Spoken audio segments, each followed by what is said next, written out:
שלום, כאן נורית אלדר. ולי יש את היכולת ליצור קשר עם אנשים שעזבו את העולם. זה נשמע מפתיע, והרבה אנשים אפילו אומרים לי, בשביל מה בכלל ליצור קשר? מי שהלך, הלך. אז הסיבה שכדאי לעשות את זה, היא כדי לסגור, בעצם יש בינינו הרבה פעמים סיפור לא סגור, שמשאיר הרבה כאב בשני הצדדים.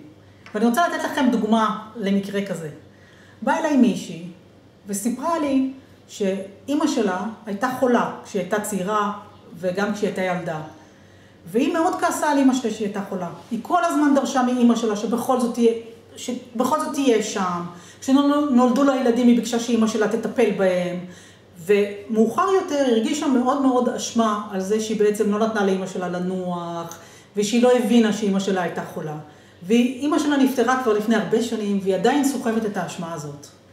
כשדיברנו עם אימא שלה אמרה שאחד הדברים שהכי עזרו לה לחיות יותר, זה הדרישה של הבת שלה שהיא תהיה מעורבת ושהיא תחיה, כי זה בעצם אילץ אותה לצאת מהמחלה שלה, זה אילץ אותה לעשות יותר, זה אילץ אותה לחיות, והיא בעצם מוכירה לה תודה על מה שהיא עשתה.